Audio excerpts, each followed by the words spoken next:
IPSEF जिंदाबाद, मोदी सरकार down down down down down down, Modi सरकार down down down down down, हमारी मांगे पूरी करो, हमारी मांगे पूरी करो। रिटायर्ड बैंक कर्मचारियों की पेंशन बढ़ाने की मांग को लेकर आज जो देश भर के टीचर हैं वो आज जंतर मंतर पर प्रोटेस्ट कर रहे हैं। हमारे साथ कुछ टीचर हैं, बात करेंगे। मैडम क्या नाम है? मैं ललिता अध्यापक हूँ।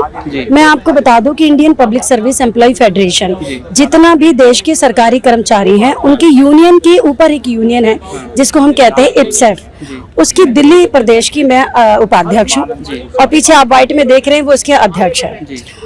और सरकारी सभी कर्मचारी आज देखें इस सरकार में दुखी हैं, परेशान हैं, व्यथित हैं, घबराए हुए हैं क्योंकि उनकी पेंशन बंद कर दी गई है। 2004 के बाद जितने भी कर्मचारी आए, हमारे आदरणीय अटल बिहारी वाजपेयी ने बड़ा ही शुभ काम कार्य किया कि सरकारी कर्मचारियों की पेंशन बंद करके चले गए। ऐसा एक व्यक्ति हमारे नसीब में आ गया, चले ठीक है, लेकिन उसके बाद से अभी तक पेंशन को उठाने वाली कोई सरकार नहीं आई, सरकारी कर्मचारियों के हक अधिकार की बात करने के लिए नहीं आई। तो अब सारे सरकारी कर्मचारी एकजुट होकर एकत्रित हो चुके हैं IPSEF के बैनर के तले। इसी प्रकार से अध्यापक शक्ति मंच जो कि 60,000 अध्यापकों का एक यूनियन आप कह सकते हैं, जिसके प्रदेश के GST के प्रेसिडेंट जो है बड़े भाई अजय वीर यादव जी हैं, उसके वाइस प्रेसिडेंट मैं ललिता अध्यापक हूँ।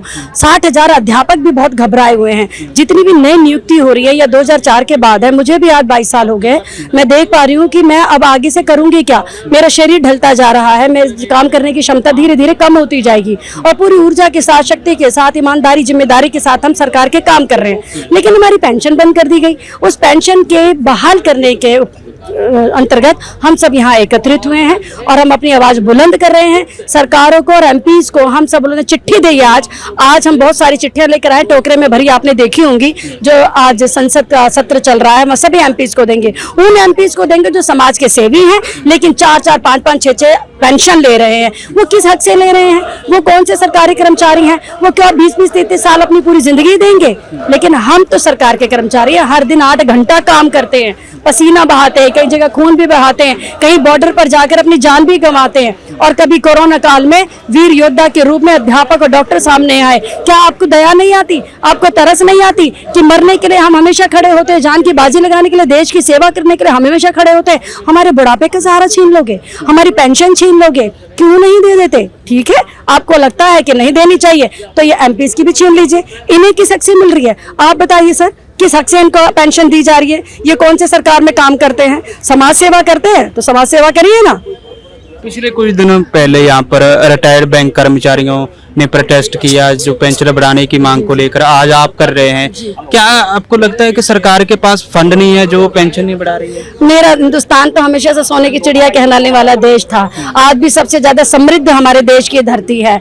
इतने सारे विद्यालय देखिए खचाखच भरे पड़े हैं, सारे सरकारी कर्मचारी लगातार काम कर रहे हैं। पैसा क्यों नहीं है? दुनिया भर का टैक्स पेयर हमारे देश के अंदर होते हैं, पैसा तो कुछ ही लोगों की मुट्ठी में भींच दिया गया है। वो पूंजीवादी जो है पैसों को अपने कब्जे में करके बैठे हुए हैं और इसके कारण क्या है, कहते हैं ना कि हम तो मजबूर हैं और क्योंकि हम मजदूर हैं, जिसका भी बस चलता है वो हमारे ही गले पे छुरी रखता है। कभी MCD के अभी देखिए अब 6-6 महीने हो गए, 8-8 महीने हो गए, तनख्वाह नहीं दी जा रही उनकी। उनके परिवार वाले मुखिया जो हैं कर्ज में डूब गए हैं, सुसाइड कर रहे हैं टीचर्स, उसके बाद भी सरकारों की आंखें नहीं खुल रही हैं। क्या तनख्वाह देने के लिए भी सरकार पास पैसा नहीं है? पूरे विश्व में ये बड़े ही नाक कटने वाली बात है कि हमारा देश इतना गरीब हो गया कि हम देश के सरकारी कर्मचारियों की तनख्वाह नहीं दे सकते हैं। बड़ी दुख की बात है। ये देश तो वो देश रहा है जिसने बाहर के देशों को बुलाकर भी रोटी खिलाई है। कभी हम बांग्लादेश ले आए, कभी भूटान ले आए, कभी कोई, उनको भी हम रोटी खिलाने के अधिकारी है, वो हम रहे हैं। इतनी गरीबी, इतनी भूखमरी तो तब भी नहीं आई थी 1947 में, जब हम नए नए विकास की ओर जा रहे थे। आज हम दावा करते हैं कि सबका साथ सबका विकास, और हम कहते हैं भारत विकास की ओर है, भारत तरक्की कर रहा है, भारत उन्नति कर रहा है।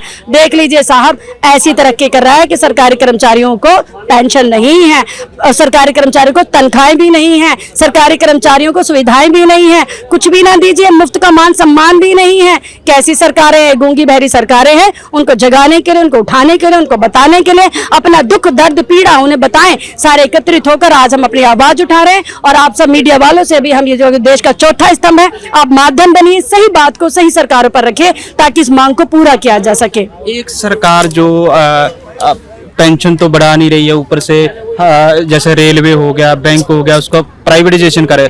प्राइवेटाइजेशन जो हो रहा है, क्या सरकार इसी के लिए कर रही है कि जो पेंशन है बिल्कुल ही खत्म कर दी जाए?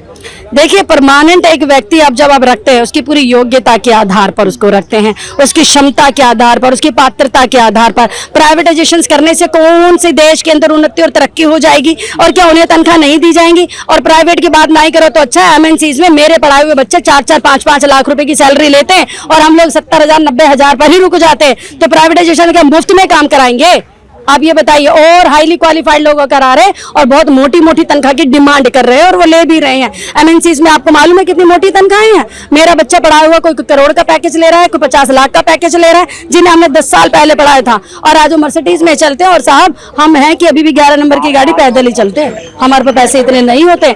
हम तो रोटी कपड़ा मकान तक सीमित रहते हैं, और थोड़ी सी पूंजी बचती तो अपने बच्चों को थोड़ा पढ़ा देते हैं, थोड़ी सी पूंजी और जमा करते तो बच्चों की शादी कर देते, थोड़ा सा पैसा और जुड़ जाता तो घर बना लेते, वरना किराए के मकान में सारे सरकारी कर्मचारी दिल्ली से अपने गांव में वापस चले जाते हैं। इस मामले में सरकार से पहले कोई आपकी बातचीत हुई है, जहां अपने सुप्रीम कोर्ट, जहां हाई कोर्ट गए हैं इस मामले में? बिल्कुल, लगातार हम लोग एमपीज एमएलएस के पास जाते रहे हैं, चिट्ठियां जाती रही है, सरकारी दफ्तरों के अंदर हमारी आवाज पहुंच रही है। हमारे राष्ट्रीय सचिव है प्रेमचंद जी, जो जगह जगह जाकर उनको चिट्ठियां दे रहे हैं। 2 महीने पहले अभी हम लोग राजनाथ साहब से भी मिले थे, उनसे भी हमने विनती की कि ये किस प्रकार की आप बातें कर रहे हैं। तो उन्होंने कहा, वो बेचारे खुद इस तरह से कि जब भी हमारे पास होगा तो हम अध्यापकों को जरूर देंगे। मुझे लगा असहनीय सी अवस्था थी उनकी। करबद्ध हमने विनती की तो हमने कहा उनसे कि आप तो खुद अध्यापक रहे हैं, आप तो अध्यापक का दर्द समझ सकते हैं, आप तो अध्यापक का परिश्रम समझ सकते हैं, आप तो अध्यापक का महत्व और भूमिका समझ सकते हैं देश में क्या होती है।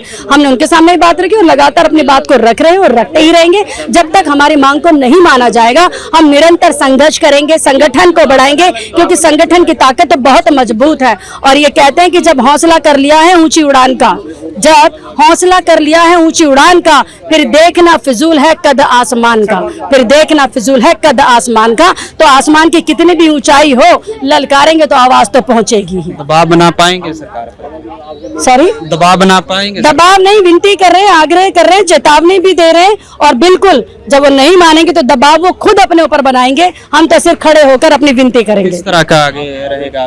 बिल्कुल, संगठन बड़ा हो रहा है, देश के हर कोने कोने से अब सरकारी कर्मचारी आ रहे हैं, अपने हक अधिकार की बात कर रहे हैं कि हमारी पेंशन दी जाए। बहुत ज्यादा डिमांड नहीं कर रहे हम, सिर्फ हमारी पेंशन हमें दी जाए। पहले दी जा रही थी, कांग्रेस सरकार में खूब दी जा रही थी, कहाँ दिक्कत है? बल्कि 7वां पेंशन देके जो 3-3 हजार तनख्वाह थी, एकदम से 40-40 हजार तनख्वाह कर गई, तब देश खाली नहीं हुआ। ये अचानक से देश कैसे खाली हो गया? कहाँ गया पैसा देश का? कहाँ गई हमारी सोने की चिड़िया कहलाने वाला देश, जिसे आज ही दावा करते कि हमने विकास कर लिया है? तो कहाँ है वो पैसा? अभी देखिए एडीएम साहब गिनती कर रहे हैं पैसों की, मशीनें थक रही हैं पैसा गिनते गिनते। काला धन लाएंगे, काला धन लाएंगे, काला धन जमा कराएंगे। 1000 से 2000 का नोट कर दिया, अब डबल काला धन हो गया है। तो पूंजीवादियों से पैसा निकलवाइए, देश में समान वितरण कीजिए, सबके लिए समान नीति बनाइए, सबको समानता का अधिकार दीजिए, क्योंकि संविधान के तहत ये हमारा अधिकार है कि देश में रहने वाले हर एक नागरिक को समान अधिकार मिले, समान सम्मान मिले, और सबको अपने हक अधिकार की बात करनी चाहिए। क्योंकि हक बात की खातिर लड़ जाना, हक बात की खातिर मर जाना, हक बात की खातिर लड़ जाना, हक बात की खातिर मर जाना, ये काम जुनून कर सकता है, ये सबके बस की बात नहीं।